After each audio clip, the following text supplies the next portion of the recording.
Do you have any idea how much effort it took me so Charlie would finally look my way? I had to wake up extra early, curl my hair, wear makeup, pick out the best outfits, and wear heels to school every freaking day.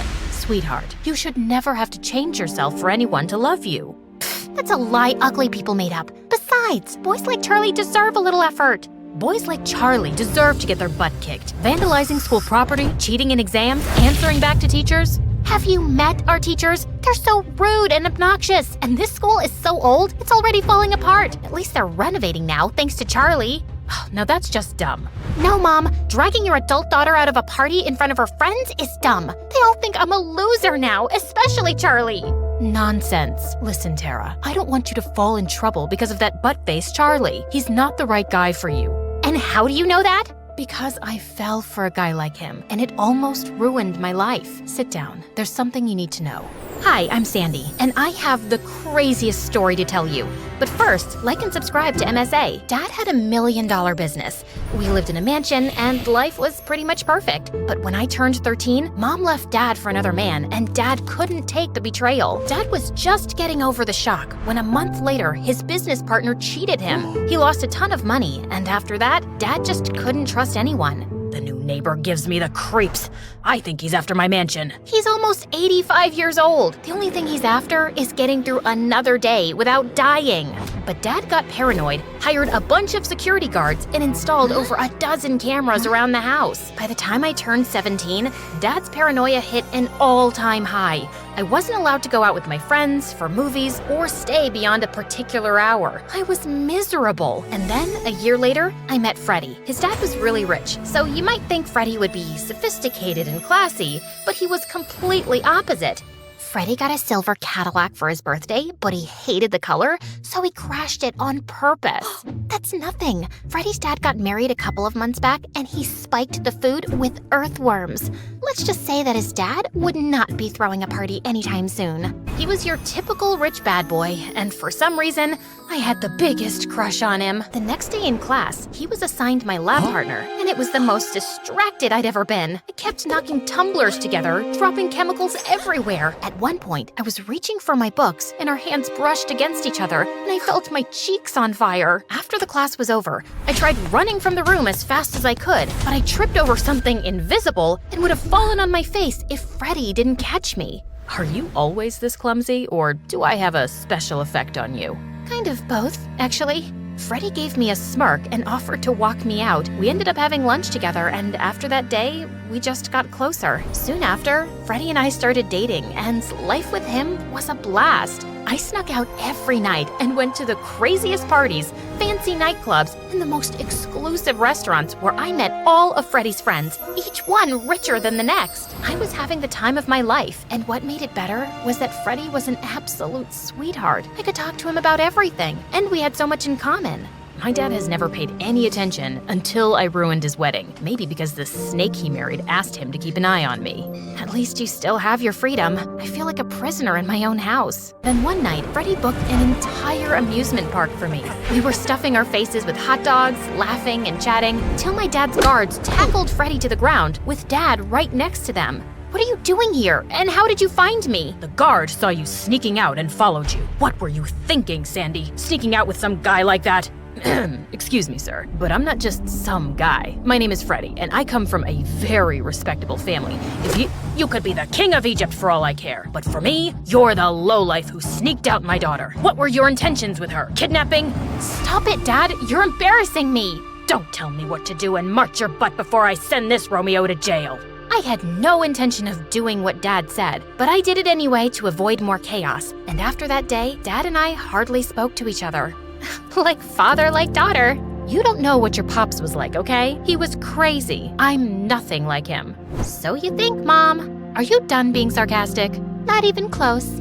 Anyway, Dad grounded me and took away my phone privileges. I wasn't allowed to go to school without a bodyguard following me around, and it was getting annoying by the minute. Freddie and I couldn't hang out anymore, so we started sneaking around in school. Actually, I was surprised he was still interested in me after the way my dad treated him. You understand me better than anyone else. I can't let you go because your dad's a psycho. I swear, if I wasn't trying so hard to get into my dad's good books for that private jet I want, I would have kidnapped your dad and shipped him off to Hawaii.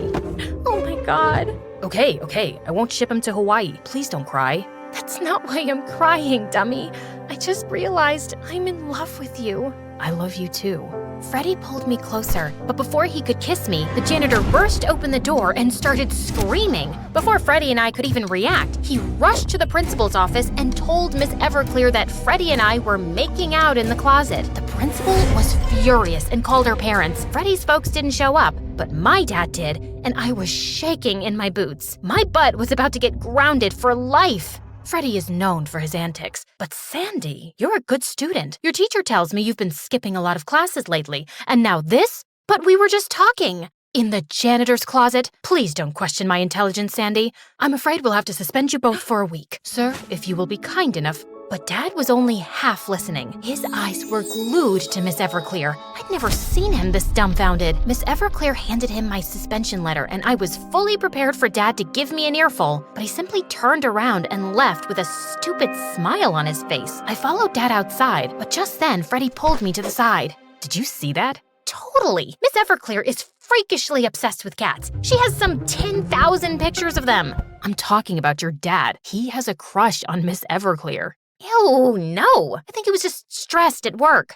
No, I'm a man and I know how a man reacts when he's in love. Your dad likes Miss Everclear, and this might be the end of all our problems. I don't see your point. Don't you get it? If your dad has a relationship of his own, then he'd probably be too busy to butt into our lives, and we can do whatever we like. You think that'll work? Absolutely. Love makes you blind. This would be perfect. For the next few days, Freddie and I followed Miss Everclear around like a shadow. We found out that she was staying in a dingy 2-bedroom house, loved eating frozen pasta, and was dating some wannabe Italian painter. Freddie's plan was simple. Take Miss Everclear's boyfriend out of the picture and replace him with Dad.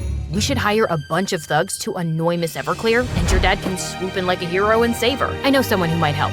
Absolutely not! It's too dangerous. I can hack into your dad's social media and slide into Miss Everclear's DMs. Bet that'll work.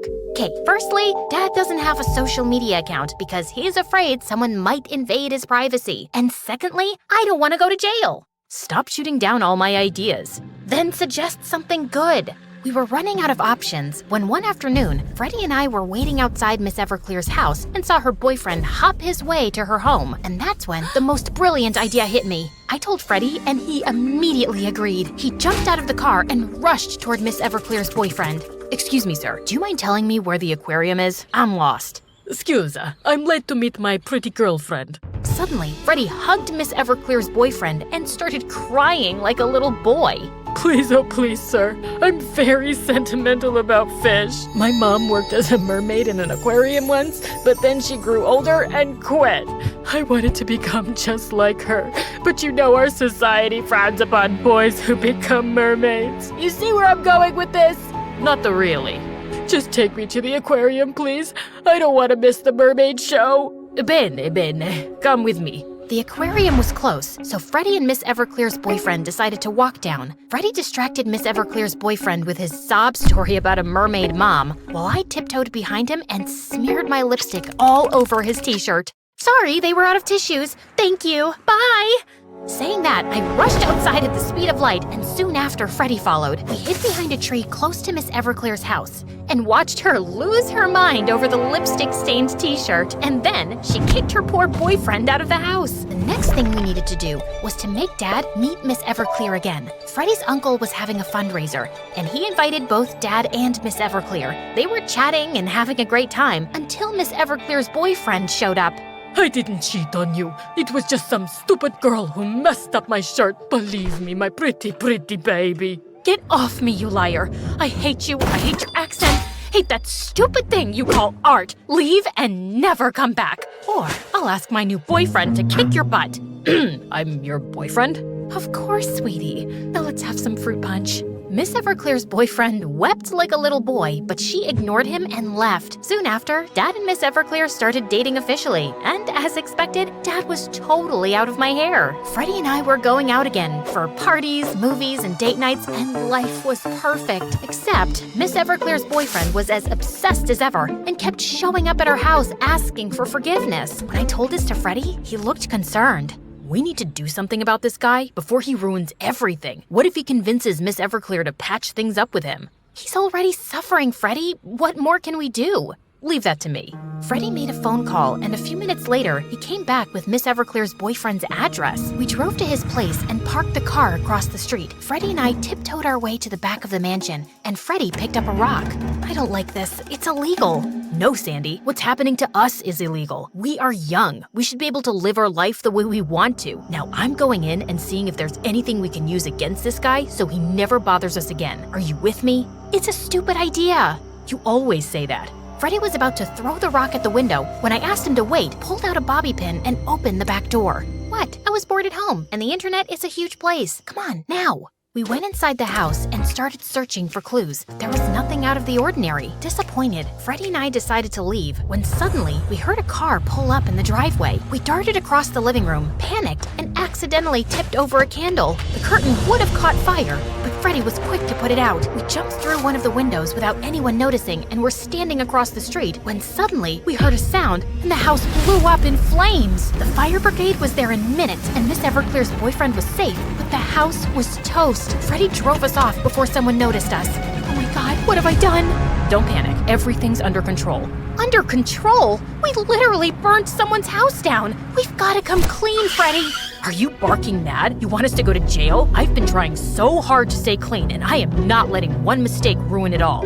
It's not a mistake, it's a crime! Think about this, Sandy. If your dad finds out that we were behind the fire, he'll also know that we were the ones who set him up with Miss Everclear, and he will probably ground you for life. And my dad would ship me off to a boarding school, and he'll never buy me that private jet. This has to be our secret. I thought about it, and maybe Freddy was right. If I told Dad that I broke into someone's house and burned it down, he would lock me up and never let me go. I had no choice but to keep my mouth zipped. So, you're a thief, a liar, a manipulator. Anything else I forgot to add to the list? Yes, your mother. So you better not get carried away. So, breaking and entering a house to collect evidence so you can hook your dad up with your teacher is not getting carried away? Whatever. Anyway, for the next few days, Freddy and I lay low. The news about a house burning down in flames was all over the television, and they were still looking for culprits. Thankfully, all the CCTV footage was burnt in the accident too, so there was no proof against me and Freddy, but I just couldn't shake off the guilt. To top it off, Miss Everclear got a restraining order against her ex-boyfriend, moved in with Dad, and became a total pain in my butt. She went on shopping sprees, got a makeover, quit her job, and laid on the couch all day passing orders. Sandy, darling, be a doll and get me a sandwich. And this time, I need pickles with cheese and cucumbers. Actually, could you add some wafers in there too? I like when it's crunchy. And no spice, it gives me diarrhea. Oh, and I don't feel so good today. Do you mind massaging my feet for a while too? You can ask one of the servants to do it for you, Miss Everclear. Yes, but you make the best sandwiches, and your hands are so much softer. Ugh, so annoying. I wanted to talk to Dad about this, but he was happy after so long, and I didn't want to take that away from him. So I turned to Freddy for help. Just stay with her till the end of the school year. Once we're in college, we'll move in together and everything will be A-okay. How? All my life I have lived under my father's thumb, Freddy, and now this stupid secret is consuming me. I have to talk to my dad before I lose my mind. You can't do that. I won't let you. I don't need your permission. Fine, go, ruin everything. You know what, Sandy? This is your problem. You're just too weak-hearted. That's why it was so easy for your dad to control you. Look at me. I took a stand and fought back, and now I'm getting my private jet. Too bad you think I'm not good enough for you. Go find someone who is and leave me alone. Before Freddy said anything else, I just turned around and left. I had decided to tell Dad the truth about how we broke up Miss Everclear and her boyfriend and the whole thing about the fire. But when I reached home, I was shocked to see a bunch of police cars in the driveway. I rushed inside and saw Dad talking to some officers. Dad, I was about to tell you. You knew? Was I the only one who was blind? That woman fooled me and I couldn't even do anything. How could I be so stupid? Wait, what? Dad told me that the reason why we had police come over to our place was because Miss Everclear was actually a con woman who'd been on the run for years, and now they'd arrested her. This morning, I went to my study and caught her stealing money from my drawers. I went through the footage on my hidden camera and saw that she'd been stealing from me for a while. So I alerted the police and they told me they'd been looking for her. Do you know her name is not even Everclear? It's Gina Sour Cream or something. I can't believe this. I think I'm just doomed when it comes to love. Or maybe I'm just stupid. Dad broke down in tears, and I felt a sharp pain in my chest. I sat him down and told him everything, and he looked at me blankly. I'm sorry, Dad. I thought if you had someone in your life, you'll be less lonely, and I will finally have my freedom. I was selfish and mean, and I don't deserve your love. After your mom left, I was just too afraid to lose you too. I wanted you around me all the time, and I guess I forgot you're a grown lady now, and you have your own life. I'm sorry too. Dad, can we leave the city? I think we've both had too many heartbreaks to survive here now. I agree. Dad and I hugged and made up. Freddie tried calling me a million times, but I just ignored him. Instead, I dropped him a text that I was leaving and then switched off my phone. Dad and I booked a late-night flight to our hometown in Texas, and we were on our way to the airport when a sports car pulled up and blocked our way. I got out and saw Freddie in the driver's seat. What do you think you're doing? I did it. I told the police that I was the one behind the fire in that house. What? Wait. They told me that the real cause of the fire was a short circuit from an open wire. So they asked me to pay a fine for trespassing and let me go. It wasn't our fault, Sandy. And your dad? What did he say? He took away my private jet, but that's okay. I'll survive without that. But I can't survive without you. Please don't go. I love you. Freddie, I love you too, but right now, I need to figure out my life, and for that, I need time, away from everything. My dad needs me now. I can't abandon him, not after all this was partially my fault. Will you ever come back? I don't know. Then I'll wait for you, even if it's forever. I went with Dad to Texas, and I decided I wanted to be a writer. How could you leave Freddie like that? He loved you so much. I know, but I had to move on. That's life. You're heartless, Mom. Nope, I'm smart. If I wouldn't have left Freddie, he wouldn't have realized his mistakes, and I would have never married him. Wait, what? Freddie is Dad? But his name is James. So I changed a few names. Big deal. But I hope you get the point of the story. I do. And I promise you that one day Charlie will learn his lesson too. Until then, let me make my own stories, Mom. So this was a waste? Not entirely. I know my mom a lot better now.